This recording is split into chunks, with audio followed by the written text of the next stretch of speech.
Kin App presents Take One Short Film Contest. நீங்களும் டைரக்டராக ஒரு நல்ல chance. Periyar Maniammai institute of science and technology, Thanjavur. BTech ECE. சன்லேண்ட்ல சமைச்சா சக்தி தானா வரும். ஜூலை 31 ஜப்பான் மத்திய வங்கி வந்து வட்டி விகிதங்களை ஏற்றிருக்கிறாங்க. அவங்க நாட்டு கரன்சி அப்ரிஷியேஷன் ஆக ஆரம்பிச்சது. ஜப்பானில் கடன் வாங்கி மற்ற நாடுகளில் முதலீடு பண்ணியிருப்பாங்க. அவங்க நினைப்பாங்க இப்படி தொடர்ந்து ஏறிச்சுன்னா நமக்கு பிரச்சனை ஆகிடும் அப்படின்ட்டு இங்கே இருக்கிற ஷேர்லாம் விற்றுட்டு அங்கே கொண்டு போய் அந்த காசை கொடுத்துருவாங்க. இது yen carry trade in Japan, economic recession in US, geopolitical tension in middle east. இந்த 3 காரணங்களால் பங்குச்சந்தைகள் உலகம் முழுக்க சரிஞ்சது. ஓகே, ஆனால் நாம ஏன் சரிஞ்சோம் அப்படின்னு கேட்டாக்கா, இந்த பட்ஜெட்டுனால யாருக்குமே லாபம் இல்லை, மக்கள் வந்து ஒரு அதிருப்தியாக இருக்கிறாங்க. அதனால் வந்து பங்குச்சந்தைகள் ஆட்டம் காணும். நான் உங்ககிட்ட பேட்டி கொடுத்ததுக்கு அப்புறம் பங்குச்சந்தைகள் ஒரு புதிய உச்சத்தை அடைஞ்சிது. ஆர்டிஃபிஷியலாக நீங்கள் மேலே தூக்கினீங்கன்னா ரொம்ப நாளைக்கு இருக்காது. பத்தாத்துக்கு இந்த மாதிரி வெளிநாட்டிலேருந்து இந்த செய்தி வந்த உடனே பங்குச்சந்தைகள் வந்து ஒரு பெருமளவு சரிஞ்சிருச்சு. இப்போ இந்த 15 லட்சம் கோடி கிட்டத்தட்ட லாஸ் இருக்கலாம் இந்த சரிவுலன்னு சொல்கிறாங்களா, அது எப்படி சார்? 15 லட்சம் கோடி தானா? ஸோ 1.5 லட்சம் கோடி மொத்தம் மார்க்கெட் கேப்னாக்கா 10% இறங்கி இருக்குதுன்னா 15,000 கோடி அப்படியே கனெக்ட் பண்ணிப்பாங்க. அது உண்மைதான். அது 15 லட்சம் கோடி லாஸ். இந்தியாவில் ஜிஎஸ்டி போர்ட்டலை தயாரிச்சதே இன்ஃபோசிஸ். அந்த ஜிஎஸ்டி போர்ட்டல் தயாரித்த இன்ஃபோசிஸ்க்கே 32,000 கோடி நோட்டீஸ் அனுப்பிட்டாங்க. ஐயோ, நம்ம இந்த நாட்டில் போய் பிஸ்னஸ் பண்ணோம்னா திடீர்னு 50,000 கோடி ஜிஎஸ்டி நோட்டீஸ் விடுவானுங்க, அப்புறம் என்ன கேஷ் இல்லைன்னு. அப்போ இதெல்லாம் தேவையில்லாத ஒரு இதுதானே. அசாதாரணமான சூழ்நிலை இருக்கும்போது வெளிநாட்டினர் இன்னும் அதிகமாக விற்பாங்க. இன்னும் அதிகமாக விற்கும்போது பங்குச்சந்தைகள் இன்னும் சரியறதுக்கு வாய்ப்புகள் இருக்குது. இன்னும் கூட சரியலாம். நீங்கள் வந்து புதுசாக முதலீடு பண்ணுறதுனா இந்த சமயத்தில் புதுசாக முதலீடு பண்ணுறது நல்லது கிடையாது. சார், நம்ம பக்கத்தில் இப்போ பங்களாதேஷ் பிரச்சனை, இப்போ வெளிநாடுகளில் நடக்கிற பிரச்சனை நம்ம பங்குச்சந்தையில் எதிரொலிக்குது. நம்ம பக்கத்துலேயே ஒரு நாட்டில் இப்படி ஒரு சிக்கல், இப்போ அதுவும் எதிரொலிக்குமா? சமீபத்தில் டேக்ஸ் எல்லாம் குறைச்சி ஒரு தடாலடியாக கோல்டு ரேட் இறங்கிருச்சு. இப்போ இந்த சுச்சுவேஷனில் மறுபடியும் ஏறுறதுக்கு சான்சஸ் இருக்கா? எப்போல்லாம் உலகத்தில் பிரச்சனைகள் வருதோ அப்போல்லாம் வந்து கோல்டு விலை ஏறும். சார், இன்றைக்கி திடீர்னு பங்குச்சந்தை பெரிய அளவில் வீழ்ந்திருக்கு. யாரும் எதிர்பாராத ஒரு சூழலாக இருந்திருக்கு. கிட்டத்தட்ட ஒரு 15 லட்சம் கோடியெல்லாம் நஷ்டன்றாங்க. என்ன காரணம்? எதனால் திடீர்னு இப்படி ஒரு வீழ்ச்சி? இதுக்கு வந்து 3 காரணங்கள் வெளிநாட்டிலேருந்து வந்திருக்குது. ஒன்று வந்து ஜப்பான் பங்குச்சந்தைகள் கிட்டத்தட்ட 20% கடந்த 3 நாட்களில் இறங்கியிருக்கு. இதுக்கு என்ன காரணம் சொன்னால், ஜப்பான் நாட்டில் அவங்க வட்டி விகிதங்களை ஏற்றிட்டாங்க. என் கேரி ட்ரேட் அப்படின்னு ஒரு விஷயம் இருக்குது. அது என்னென்னா, எந்த ஒரு நாட்டில் வட்டி விகிதங்கள் குறைவாக இருக்கோ அந்த நாட்டில் கடனை வாங்கி மற்ற நாடுகளில் முதலீடு பண்ணுவாங்க. ஒரு உதாரணத்துக்கு பார்த்திங்கன்னா, ஜப்பானில் வந்து இன்ட்ரெஸ்ட் கிட்டத்தட்ட 0. நீங்கள் பேங்க்கில் போய் கடன் வாங்கினீங்கன்னா உங்களுக்கு காசு கொடுப்பாங்க, நீங்கள் வட்டியே கட்ட வேண்டாம், அசலை மட்டும் கட்டினா போதும். அப்போது அந்த எண்ணில் கடனை வாங்கிட்டு அதை வந்து மற்ற நாடுகளில், ஒரு உதாரணத்துக்கு இந்தியாவுக்கு வராங்கன்னு வச்சுங்களேன், நீங்கள் ஒரு எண்ணெய் கடன் வாங்கி அதை ரூபாயை மாற்றுறீங்க. ஒரு எண்ணெய் ரூபாயை மாற்றும் போது ₹1 கிடைக்குதுன்னு வச்சுப்போம் ஒரு உதாரணத்துக்கு. இங்கே வந்து முதலீடு பண்ணுறீங்க, உங்களுக்கு லாபம் வந்ததுன்னா லாபத்தை புக் பண்ணிவிட்டு அந்த அசலை மட்டும் கட்டிட்டு லாபம் நீங்கள் வச்சுக்கலாம். இப்படி தான் பண்ணுவீங்க. ஆனால் இதில் எங்கே பிரச்சனை வரும்னாக்கா, ஏதோ ஒரு விஷயம் ஜப்பானில் நடந்து ஜப்பான் கரன்சி வந்து அப்ரிசியேஷன் ஆகிடுச்சுன்னு வச்சுங்க. இப்போ நீங்கள் அங்கே ஒரு எண் கடன் வாங்குறீங்க, அது இங்கே வரும்போது ₹1 வருது. நீங்கள் அதை முதலீடு பண்ணுறீங்க, ஒரு ₹1.25 லாபம் வருதுன்னு வச்சுப்போம். ஆனால் ஏதோ ஒரு காரணத்தினால இந்த எக்ஸ்சேஞ்ச் ரேட் வந்து ₹1.30 ஆகிடுச்சுன்னு வச்சுங்க. இப்போ ₹1.25 வந்தாலும் நஷ்டம் தான். ஆமாம், ஏன்னா அவங்க வட்டி கேட்கல, ஆனால் நான் ஒரு எண் கொடுத்தா அந்த ஒரு எண்ணை திருப்பி கொடுன்னு கேட்குறாங்க இல்லைங்களா? அப்போ என்ன ஆகும்? ஆனால் நீங்கள் வந்து பேனிக் ஆகிடுவீங்க. ஸோ ஜூலை 31 நடந்த மத்திய வங்கி, ஜப்பான் மத்திய வங்கி வந்து வட்டி விகிதங்களை ஏற்றிருக்கிறாங்க. இதனால் வந்து வட்டி விகிதங்கள் அங்கே அதிகமாகிடுச்சுனால் அவங்க நாட்டு கரன்சி அப்ரிஷியேஷன் ஆக ஆரம்பிச்சிது. அவங்க நாட்டு கரன்சி அப்ரிஷியேட் ஆகும்போது இந்த என் கேரி ட்ரேட் அப்படின்னு சொல்லுவாங்க. அதாவது ஜப்பானில் கடன் வாங்கி மற்ற நாடுகளில் முதலீடு பண்ணியிருப்பாங்க. அவங்க நினைப்பாங்க இப்படி தொடர்ந்து ஏறிச்சுன்னா நமக்கு பிரச்சனை ஆகிடும் அப்படின்ட்டு இங்கே இருக்கிற ஷேர்லாம் விற்றுட்டு அங்கே கொண்டு போய் அந்த காசை கொடுத்துருவாங்க. எதுக்கு? வட்டி கட்டிக்கிட்டு. ஆமாம். ஸோ வட்டி இல்லை, அது கேபிட்டல் அப்ரிசியேஷன் ஆகிடும். அது கரன்சியோட வேல்யூ அதிகமாகிடும், அதை நீங்கள் கொடுக்க முடியாது. ஸோ இதனால் என்ன நடந்ததுன்னா, அந்த நிறைய பேர் இந்த மாதிரி பணத்தை ஜப்பானுக்கு திரும்ப அனுப்ப அப்போ எப்படி அனுப்புவீங்க? நீங்கள் ரூபாயை கொடுத்துட்டு நீங்கள் ஜப்பான் எண் வாங்குவீங்க, வாங்கி தானே அவங்களுக்கு கொடுக்கணும். அப்போது நிறைய பேர் போய் ஜப்பானீஸ் எண்ணை வாங்கும்போது ஜப்பானீஸ் எண்ணெய் அப்ரிஷியேட் ஆக ஆரம்பிச்சிடுச்சு. ஜப்பானீஸ் எண்ணெய் அப்ரிஷியேட் ஆக ஆரம்பித்த உடனே அவங்களுடைய எக்ஸ்போர்ட் வந்து பாதிக்கப்பட்டது. ஸோ அதனால் அந்த பங்குச்சந்தைகள் பெருமளவு சரிஞ்சுது. கிட்டத்தட்ட 20% 3 நாளில் சரிஞ்சுது. இது வந்து ஒரு முதல் காரணம். இரண்டாவது காரணம், அமெரிக்காவில் பொருளாதார வீழ்ச்சி, எக்கனாமிக் ரிசெஷன் இருக்கும் அப்படின்ற மாதிரி ஒரு திடீர்னு ஒரு கடந்த 2-3 நாட்களில் வந்த செய்திகள்லாம் சொல்லுது. அதனால் அமெரிக்க பங்குச்சந்தைகளும் விழுந்தது. மூன்றாவது, ஈரானுக்கும் இஸ்ரேலுக்கும் சில பிரச்சனைகள் இருக்குது. அதனால் திரும்ப அது ஏற்கனவே ஒரு தடவை பிரச்சனை வந்தது, அது ஒரு பெரிய லெவலில் வெடிக்காமல் அமைதியாயிடுச்சு. இப்போ திரும்ப ஏதாவது பெரிய பிரச்சனை வெடிக்கும், இப்போ ஹமாஸ் தலைவர் கொல்லப்பட்ட பிறகு அதனால் ஒரு போர் தொடங்குமோ அப்படிங்கிற ஒரு இது இருக்குது. ஸோ அதனால் வந்து yen carry trade in Japan, economic recession in US, geopolitical tension in middle east, இந்த 3 காரணங்களால் பங்குச்சந்தைகள் உலகம் முழுக்க சரிஞ்சது. ஓகே. ஆனால் நாம் ஏன் சரிஞ்சோம் அப்படின்னு கேட்டாக்கா, ஏற்கனவே கடந்த வாரம் நீங்கள் என்னை இன்டர்வியூ எடுத்திருந்தீங்க. அந்த இன்டர்வியூவில் நான் சொல்லியிருந்தேன், இந்த பட்ஜெட் வந்து சரியில்லை, இந்த பட்ஜெட்டுனால யாருக்குமே லாபம் இல்லை, மக்கள் வந்து ஒரு அதிருப்தியாக இருக்கிறாங்க, அதனால் வந்து பங்குச்சந்தைகள் ஆட்டம் காணும், பங்குச்சந்தைகள் ஒரு சவாலான எதிர்காலத்தை தான் நோக்கும் அப்படின்னு நான் சொல்லியிருந்தேன்.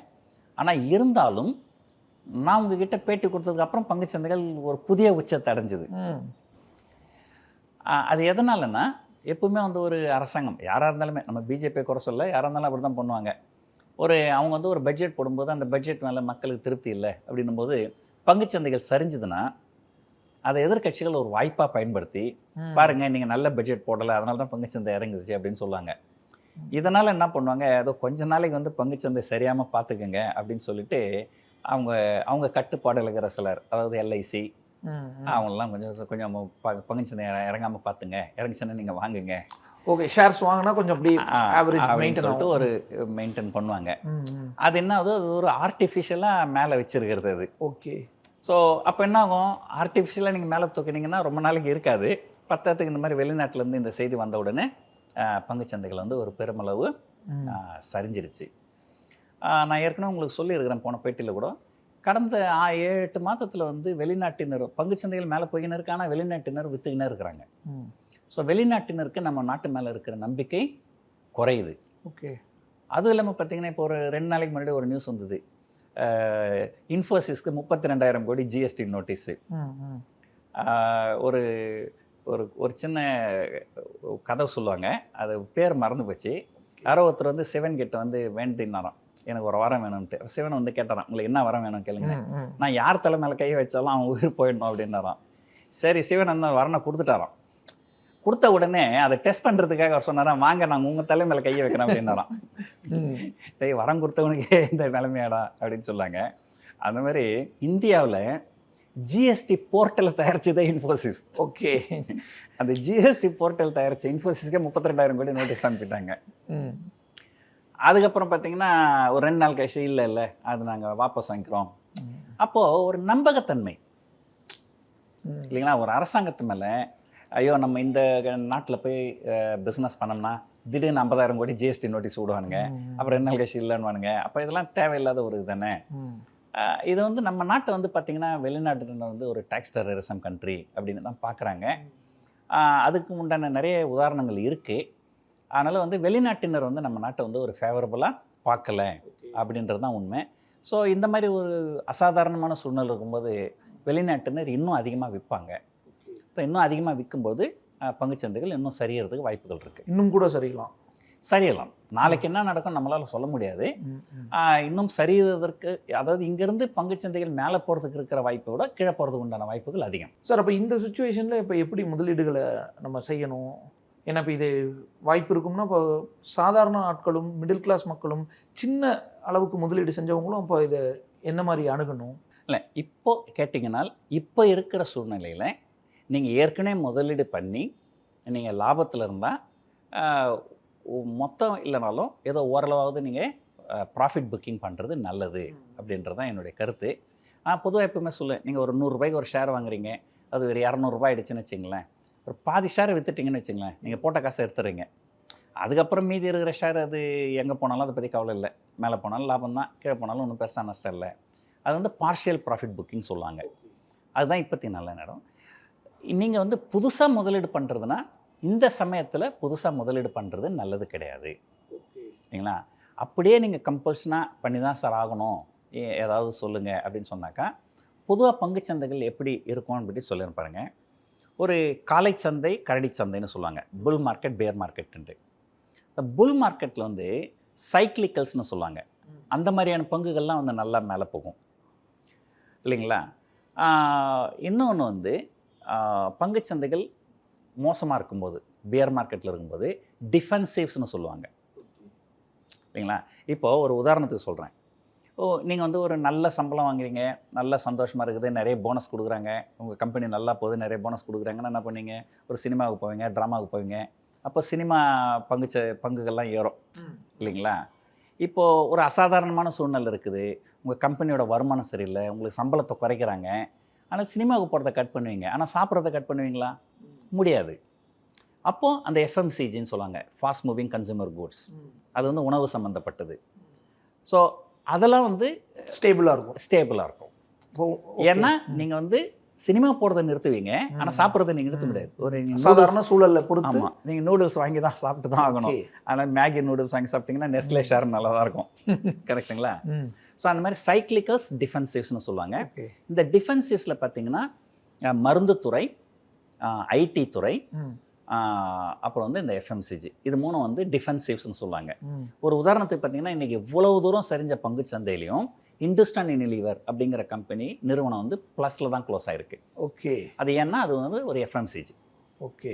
அது இந்துஸ்தான் யூனிலீவர் வந்து இந்த டிட்டர்ஜென்ட் பவுடரு, அப்போ நம்ம துணி துவைச்சு தான் ஆகணும், இந்த மாதிரி வேகமாக ட்ரெஸ் பண்ண முடியாது எவ்வளோ எக்கனாமிக் பிரச்சனை இருந்தாலும். ஸோ முதலீடு பண்ணுறது கொஞ்சம் வெயிட் பண்ணுறது நல்லது. அப்படியே முதலீடு பண்ணணும்னு நினச்சிங்கன்னா டிஃபென்சிவ் செக்டர்ஸில் முதலீடு பண்ணுறது நல்லது. சார், இப்போது ஜப்பான் பிரச்சனை சொன்னீங்க, அமெரிக்க பிரச்சனை சொன்னீங்க, மிடில் ஈஸ்ட்லேயும் இதெல்லாம் இன்க்ரீஸ் ஆகிறதுக்கான சான்சஸும் நம்ம ஜியோ பொலிட்டிக்கலாக பார்த்தா இருக்கிற மாதிரி தோணுது. இன்னும் அடுத்தடுத்து இப்போ ஈரான் இஸ்ரேல் பிரச்சனை இன்னும் டெவலப் ஆகலாம், அமெரிக்காலையும் அந்த பிரச்சனை இன்னும் டெவலப் ஆகலாம். ஏன்னா துணை அதிபர் தான் இப்போ அதிபர் வேட்பாளர் ஆகிறாங்க, ட்ரம்ப் வரலாமோன்னு தோணுது. அப்போ யாரும் பெருசாக முதலீடு செய்ய மாட்டாங்க, ஒரு அசட் வாங்குறதுக்கு யோசிப்பாங்க, எதுவும் டிசம்பர் ஜனவரிக்கு அப்புறம் பார்த்துக்கலான்னு. அப்போ அங்கேயும் சிக்கல் அதிகமாகலாம், ஜப்பான்லேயும் சிக்கல் அதிகமாகலாம் போது அப்போ இது இன்க்ரீஸ் ஆகிறதுக்கு தான் சான்ஸ் அதிகம் போல இருக்குது. இல்லை, அதாவது நாளைக்கு என்ன நடக்கும் அப்படின்னு நம்மளால் சொல்ல முடியாது.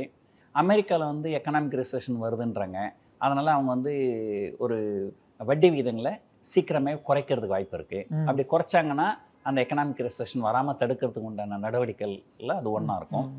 ஸோ அந்த மாதிரி நாளைக்கு வந்து எது வேணாலும் நடக்கலாம். ஆனால் சமீபத்தில் தானே ஏற்றுனாங்க கொஞ்சமாக. இல்லை, அமெரிக்காவில் சமீபத்தில் ஏற்றலை, அவங்க ரொம்ப நாள் ஆச்சு. சமீபத்தில் இறக்குறேன்னு சொல்லியிருந்தாங்க, மார்ச் மாதம் இறக்குறேன்னு சொல்லியிருந்தாங்க வட்டி விகிதத்தை. ஆனால் கொஞ்சம் இன்ஃப்ளேஷன் டேட்டாலாம் சரியாக வரலன்ட்டு அது இறக்கலை. ஓகே. இப்போ செப்டம்பரில் இறக்க போகிறோம் அப்படின்னு சொல்லியிருக்கிறாங்க. இப்போ பங்குச்சந்தையில் இருக்கிறோன்னு நினைக்கிறேன், இவங்க ரொம்ப லேட்டு, இவங்க இன்ட்ரெஸ்ட் ரேட் இறக்குறது வந்து ரொம்ப லேட்டு. ஆனால் ஆல்ரெடி வந்து டேமேஜ் ஆகிடுச்சு அப்படின்னு நினைக்கிறதுனால அந்த பங்குகள்லாம் இறங்குது. அப்போ இறக்குனாங்கன்னா திருப்பி அப்போ ஸ்டேபிள் ஆகிடுமோ? வாய்ப்புகள் உண்டு. ஓகே. இந்த பக்கம் அப்போ மிடில் ஈஸ்ட் இன்னும் பிரச்சனை அதிகமாச்சுன்னா? அதான், அதாவது ஒரு ஒரு போருன்றது வந்து அவ்வளோ லேஸில் வர்றதுக்கு வாய்ப்புகள் இல்லை அப்படின்னு தான் சொல்லணும். பொதுவாக ஒரு சொல்லுவாங்க இல்லைங்களா, ஒரு நம்ம டாக்டர் வீட்டுக்கு போனோம்னு வச்சுங்களேன், ஒரு இன்ஜெக்ஷன் போடுவார். ஐயோ, ஆக்சுவலாக இன்ஜெக்ஷன் போடும்போது ஒன்றும் பெருசாக வலிக்காது, அதை நினச்சா நம்ம வந்து அதிகமாக வருத்தப்படுவோம். அந்த மாதிரி போர் வந்துருமோன்ற பயத்திலே நிறைய பேர் இருப்பாங்களே தவிர உண்மையான போர் வரும்போது ஒன்றும் பெருசாலாம் இருக்காது இல்லைங்களா. ஸோ ஏன்னா இஸ்ரேலுக்கு வந்து அமெரிக்காவோட சப்போர்ட் இருக்குது. ஸோ அதனால் வந்து அதெல்லாம் வந்து ஒரு அறுதிட்டு சொல்ல முடியாது, வரும் வராது போகலாம். ஏன்னா ஒரு போர்னு வந்தால் எல்லா பக்கமும் தான் நஷ்டம் இருக்கும். அதனால் அது அவ்வளோ அவசரப்பட்டு இருந்து எதுவும் முடிவு எடுக்க மாட்டாங்க. இன்னொரு பக்கம் உக்ரைனுக்கு வேறு ஜெட்ஸ் அனுப்புகிறாங்க அமெரிக்கா, கொடுக்குறோன்னு சொன்ன ஜெட்ஸ். அப்போ இது இன்னும் இல்லை, அது ரஷ்யா யுக்ரைன் வார் வந்து கிட்டத்தட்ட 2 வருஷமாக போயின்னு இருக்கு. அது வந்து ஆல்ரெடி ஃபேக்டட், அது பழகி போச்சு. இப்போ ஜெட்ஸ் அனுப்புறது F-17 வச்சுக்கோங்க, எது அனுப்புனாலும் அது பழகிடும். இப்போ ஒரு பொண்ணு வந்து கல்யாணம் பண்ணின்னு போனால் மாமியார் வீட்டுக்கு, ஒரு கொஞ்ச நாள் கழிச்சு அம்மா வீட்டுக்கு வரும்போது என் புருஷன் சரியில்லை, எங்கள் மாமியார் சரியில்லை, மாமனார் சரியில்லை அப்படின்னா, அதுக்கு அவங்க அம்மா சொன்னாங்களாம், ஒரு 6 மாதம் பொறுத்துக்கோ அப்படின்னாங்களாம். அதுக்கு அந்த பொண்ணு கேட்டாலாம், 6 மாதம் பொறுத்தனா எல்லாம் சரியாயிடுமானே? இல்லை, எல்லாம் சரியில்லை ஆகாது, அவங்களாம் புத்தா இருப்பாங்க, உனக்கு பழகிடும். அந்த மாதிரி ஹேண்டில் பண்ண இப்போ கற்றுக்கலாம். அது வார்னு இருக்கும்போது ஒரு பயம் இருக்கும். இப்போ அது ஒரு 2 வருஷமாக வார் போயின்னு இருப்போம், அது பழகி போயிடுச்சு, அவ்வளோதான், வேறு ஒன்றும் இல்லை. ஸோ நம்ம பக்கத்தில் இப்போ பங்களாதேஷ் பிரச்சனை, அங்கே பிரதமர் வந்து வெளிநாடு தப்பிட்டாங்கன்னு தகவல், இராணுவ ஆட்சியை கைப்பற்றிருச்சு. ஏன்னா இப்போ வெளிநாடுகளில் நடக்கிற பிரச்சனை நம்ம பங்குச்சந்தையில் எதிரொலிக்குது. நம்ம பக்கத்துலேயே ஒரு நாட்டில் இப்படி ஒரு சிக்கல், இப்போ அதுவும் எதிரொலிக்குமா? இல்லை, பங்குச்சந்தை அப்படிங்கிறது பார்த்திங்கன்னா ஒரு பங்களாதேஷ்லாம் வந்து ஒரு மிகச்சிறிய நாடு. ஸோ அதனுடைய தாக்கம் வந்து இங்கே பெருசாக இருக்காது. ஒரு உதாரணத்துக்கு சொல்கிறேன், அமெரிக்கா வந்து எக்கனாமிக் ரெசெஷன் வருது அப்படின்னா என்ன அர்த்தம்னா பொருளாதார சிக்கல், நிறைய பேர்கிட்ட பணம் இல்லை, செலவு பண்ண முடியல, இல்லைங்களா? இப்போது இந்தியாவை பொறுத்த வரைக்கும் கிட்டத்தட்ட 70% எக்ஸ்போர்ட் வந்து நம்ம யூஎஸ்க்கு தான் பண்ணுறோம். அப்போ நம்ம எக்ஸ்போர்ட் பண்ணுற பொருட்களை அவங்களால வாங்க முடியாது, அதனால் நமக்கு எக்ஸ்போர்ட் குறையும். ஆனால் பங்களாதேஷ் கூட வந்து நம்ம ஒன்றும் பெருசாலாம் வந்து நம்ம எக்ஸ்போர்ட் பண்ண மாட்டோம். ஸோ பங்களாதேஷு, பாகிஸ்தானு, ஸ்ரீலங்கா இதெல்லாம் சிறிய சிறிய நாடுகள். இங்கே நடக்கிறது வந்து நம்முடைய பங்குச்சந்தைகளில் வந்து பெருசாக எதிரொலிக்காது. ஆனால் இது வந்து அமெரிக்காவிலையோ ஜப்பான்லேயோ நடக்கிற விஷயங்கள் வந்து நம்மளுடைய பங்குச்சந்தையில் பெருசாக எதிரொலிக்கும். ஓகே, அப்போ பயப்பட தேவையில்லை, பங்களாதேஷ் பற்றி பயப்பட வேண்டியது. Okay sir. இன்னொரு பக்கம் இந்த மாதிரி சுச்சுவேஷன் வரும்போது கோல்டு இன்வெஸ்ட்மெண்ட்டுங்கிறது ஒரு சேஃபாக இருக்கும்னு சொல்லுவாங்க. விலையும் ஏறும், பங்குச்சந்தை இந்த பக்கம் வீழ்ந்தது இல்லை டாலர் வீழ்ந்துன்னா இந்த பக்கம் கோல்டு வந்து கொஞ்சம் கை கொடுக்கும், கோல்டோட ரேட்டெல்லாம் ஏறும். சமீபத்தில் டேக்ஸ் எல்லாம் குறைச்சி ஒரு தடாலடியாக கோல்டு ரேட் இறங்கிருச்சு. இப்போ இந்த சுச்சுவேஷனில் மறுபடியும் ஏறுறதுக்கு சான்சஸ் இருக்கா? கண்டிப்பாக. பொதுவாக வந்து ஒன்று தெரிஞ்சுங்க, எப்போல்லாம் உலகத்தில் பிரச்சனைகள் வருதோ அப்போல்லாம் வந்து கோல்டு விலை ஏறும். ஓகே, ஒரு உதாரணத்துக்கு சொல்கிறேன் பாருங்கள். 1980 ஈரான், இப்போ அந்த பிரச்சனை இருக்க அந்த ஈரான் வந்து ஒரு நாடு மன்னராட்சியில் இருந்தது.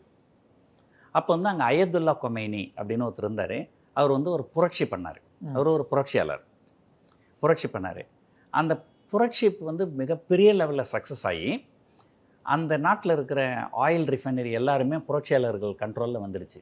ஓகே, அவங்க என்ன பண்ணிட்டாங்க, இந்த நாட்டிலேருந்து குரூட் ஆயில் எதுவும் ஏற்றுமதி பண்ண அலோவ் பண்ண மாட்டோம் அப்படின்னு சொல்லிட்டாங்க.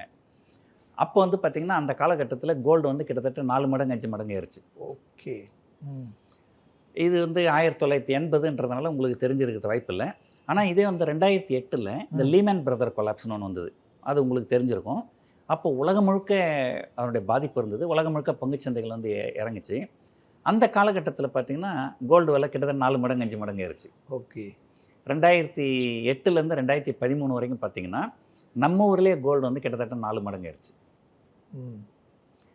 ஸோ இப்போ வந்து இந்த மாதிரி பிரச்சனைகள்லாம் பொதுவாக வந்து எப்போல்லாம் பிரச்சனைகள் அதிகமாக இருக்குதோ அப்போல்லாம் கோல்டு விலை ஏறும். கோவிட் சமயத்துலையும் ஏறிச்சு. கோவிட் சமயத்துலையும் ஏறிச்சு. ஸோ இப்போவும் அப்போ கோல்டு ரேட், ஆமாம், இது பிரச்சனை எந்த அளவுக்கு இருக்குது அப்படின்றது வந்து அதோட மேக்னிடியூட் இப்போ வரைக்கும் தெரியாது. அதனுடைய மேக்னிடியூடை பொறுத்து இந்த பிரச்சனைகள் இருக்குன்னு தெரிஞ்சு தான் கிட்டத்தட்ட கடந்த 6-7 மாதத்துல இது கிட்டத்தட்ட ஒரு 25% கோல்டு விலை ஏறிடுச்சு. இன்டர்நேஷ்னல் மார்க்கெட்டில் கிட்டத்தட்ட $2000 இருந்த கோல்டு பர் அவுன்ஸுக்கு $2500 கிட்ட வந்துடுச்சு. ஆல்ரெடி கிட்டத்தட்ட ஒரு 25% அது ஏறிடுச்சு. ஆனால் இன்னும் ஏறுவதற்கு தான் வாய்ப்பு இருக்குது. இப்போது டேக்ஸ் எல்லாம் குறைச்சிருக்காங்க, இப்போ அது ஓரளவுக்கு ஸ்டேபிளாக இருக்குமா இல்லை உடனடியாக திருப்பி அந்த 55,000 பழைய விலைக்கு போகும்? அதாவதுங்க, டேக்ஸுக்கும் இதுக்கும் சம்மந்தம் கிடையாது. இந்தியாவில் ஒரு கோல்டுடைய விலை எப்படி நிர்ணயம் ஆகுதுன்னா அது 3 விஷயங்கள் இருக்குது. ஒன்று இன்டர்நேஷ்னல் கோல்டு ப்ரைஸ், 2வது எக்ஸ்சேஞ்ச் ரேட், 3வது லோக்கல் டேக்ஸ். ஸோ இதில் வந்து இந்த லோக்கல் டேக்ஸ் வந்து 9% கம்மி பண்ணியிருக்கிறாங்க. ஸோ அது தனியாது, அதை வந்து இமீடியட்டெல்லாம் அந்த டேக்ஸ் ஏற்ற மாட்டாங்க. இப்போ தான் குறைச்சிருக்கிறாங்கன்றதுனால ஒரு 2 வருஷம் கழிச்சு வேணா ஏற்றுவாங்க, இப்போ ஏற்ற மாட்டாங்க. அதுக்கு அடுத்தது வந்து நம்முடைய எக்ஸ்சேஞ்ச் ரேட், அமெரிக்க டாலருக்கு நிகராக நம்முடைய எக்ஸ்சேஞ்ச். ஏன்னா வந்து இன்டர்நேஷ்னலில் கோல்டு வந்து US டாலரில் தான் ட்ரேட் நடக்குது. ஸோ இப்போ நம்ம 83 ரூபா இருக்குன்னு வச்சுங்களேன், நாளைக்கு அது 100 ரூபாய் போச்சுன்னு வச்சுங்களேன், அப்போ ஆட்டோமேட்டிக்காக கோல்டு விலை ஏறிடும். உலக சந்தையில் ஏறாமே இங்கே ஏறிடும். ஸோ இந்த உலக சந்தையில் கோல்டு எப்படி இருக்குன்னா கண்டிப்பாக ஃபார்மாக தான் இருக்கும், மேலே போகிறதுக்கு தான் வாய்ப்பு இருக்குது. ஓகே, ருப்பி எக்ஸ்சேஞ்ச் ரேட் பார்த்தீங்கன்னா கண்டிப்பாக நம்ம கரன்சி டிப்ரிஷியேட் ஆகிறதுக்கு தான் வாய்ப்பு இருக்குது. ஓகே, ஸோ எல்லா வகையிலையும் கோல்டு ரேட் ஏறுறதுக்கு வாய்ப்பு இருக்குது. ஆனால் இங்கே டேக்ஸ் வந்து ஏறாது. டேக்ஸ் ஏறாது. இப்போ டேக்ஸால் இங்கே ரேட்டில் கொஞ்சம் குறைஞ்சது இல்லை சார்? ஆமாம், ஒரு 3000 ரூபா இப்போ டக்குன்னு குறைஞ்சது ஒரு 3-4 நாளில். அந்த 3000 திருப்பி இந்த அடுத்த ஒரு வாரத்தில் ஈக்குவல் இல்லை பண்ணிடுமா? ஒரு வாரத்துலலாம் ஏறுறது அவ்வளோ ஏறுறதுக்கு வாய்ப்பு இல்லை. Okay. பட் கண்டிப்பாக வந்து ஒரு கிராஜுவலா. ஆமாம், இப்போ எப்பவுமே பாருங்க வட்டி விகிதங்கள் குறையும் பொழுது கோல்டு விலை ஏறும். இப்போ இன்னும் யூஎஸ்ல வட்டி விகிதங்களை குறைக்க போகிறாங்க. ஓகே, அது செப்டம்பர்ல வந்து ஒரு குறைப்பாங்கன்னா அப்போ ஆமாம், செப்டம்பரில் ஒரு 0.5% குறைக்கிறதுக்கு வாய்ப்பு இருக்குது. அடுத்த 2 வருஷத்தில் ஒரு கிட்டத்தட்ட 2%, 3%ன்ற அளவுக்கு குறைக்கிறதுக்கு வாய்ப்புகள் இருக்குது. ஓகே. அப்போது அடுத்த 1 வருஷம் 2 வருஷம் பீரியடில் கோல்டு விலை நல்லா இருக்கும்னு சொல்ல முடியுமே தவிர ஒரு வாரம் 10 நாள்லாம் நம்மளால் சொல்ல முடியாது. ஓகே, இப்போ சேஃப் அப்போ இது சார் கோல்டு வாங்குறது இன்வெஸ்ட்மெண்ட், கோல்டில் இன்வெஸ்ட்மெண்ட் பண்ணுறது இப்போ சேஃப் அப்படின்னு எடுத்துக்கலாமா? அதாங்க சேஃப்ன்றது எதுவுமே கிடையாது உலகத்தில் இல்லைங்களா? ஓகே. பொதுவாக வந்து என்ன சொல்லுவோம், உங்களுடைய ஏஜை பொறுத்து, உங்களுடைய ரிஸ்க் அப்படைட்டை பொறுத்து உங்ககிட்ட இருக்கிற காசில் ஒரு பகுதி கோல்டு வச்சுருக்கங்க, ஒரு பகுதி வந்து பங்குச்சந்தையில் வச்சுங்க, ஒரு பகுதி வந்து பேங்க்கில் ஃபிக்ஸட் டெபாசிட் வச்சுக்கோங்க, ஒரு பகுதி வந்து ரியல் எஸ்டேட்டில் முதலீடு பண்ணுங்க. அந்த மாதிரி பிரித்து முதலீடு பண்ணோம்னா இது ஒன்று இறங்கினாலும் ஒன்று ஏறும் அப்படின்னு தவிர இந்த நேரத்தில் கோல்டு ஏறுமா பங்குச்சந்தை ஏறுமா பெட்டர், கொஞ்சம் பெட்டர். ஆனால் ஒரு ஒரு உங்களுடைய சேமிப்பில் ஒரு பகுதி கண்டிப்பாக கோல்டில் இருக்கணும். ஓகே சார், இப்போ இந்த 15 லட்சம் கோடி கிட்டத்தட்ட லாஸ் இருக்கலாம் இந்த சரிவுலன்னு சொல்கிறாங்களா, அது எப்படி சார்? 15 லட்சம் கோடி தானா, அது எப்படி புரிஞ்சுக்கிறது? ஆமாங்க, அது எப்படின்னா ஒரு பங்குச்சந்தைகள் வந்து ஒரு 10% இறங்கி இருக்குன்னு வச்சுங்களேன் இல்லைங்களா? ஸோ 1.5 லட்சம் கோடி மொத்தம் மார்க்கெட் கேப்னாக்கா 10% இறங்கி இருக்குதுன்னா 15 லட்சம் கோடி அப்படியே கணக்கு பண்ணிப்பாங்க. அது உண்மைதான். அது ஓகே, இப்போ 15 லட்சம் கோடி லாஸ் இருக்கும். அது ஒட்டுமொத்த முதலீட்டாளர்களுடைய ஒட்டுமொத்த லாஸை சேர்ந்தது. ஒருத்தருக்கு 2 பேருக்கு கிடையாது, ஒட்டுமொத்த இந்தியர்களுக்கும் அல்ல வெளிநாட்டு முதலீட்டாளர்களோட சேர்த்து ஒட்டுமொத்தமாக பங்குச்சந்தையில் முதலீடு பண்ணவங்க நேற்று விலையிலேருந்து இன்னைக்கு விலை பார்த்தீங்கன்னா கிட்டத்தட்ட ஒரு 15 லட்சம் கோடி காலி. எப்படியா இருந்தாலும் நஷ்டம் தானே சார்? ஆமாம், கண்டிப்பாக. நன்றி சார், உங்களுடைய நினைவுக்கு நீங்கள் பண்ணுறதுல மிக்க நன்றி. Kin app presents take one short film contest. நீங்களும் டைரக்டராக ஒரு நல்ல chance. Periyar Maniam institute of science and technology Thanjavur, BTech ECE. சன்லேண்ட்ல சமைச்சா சக்தி தானா வரும்.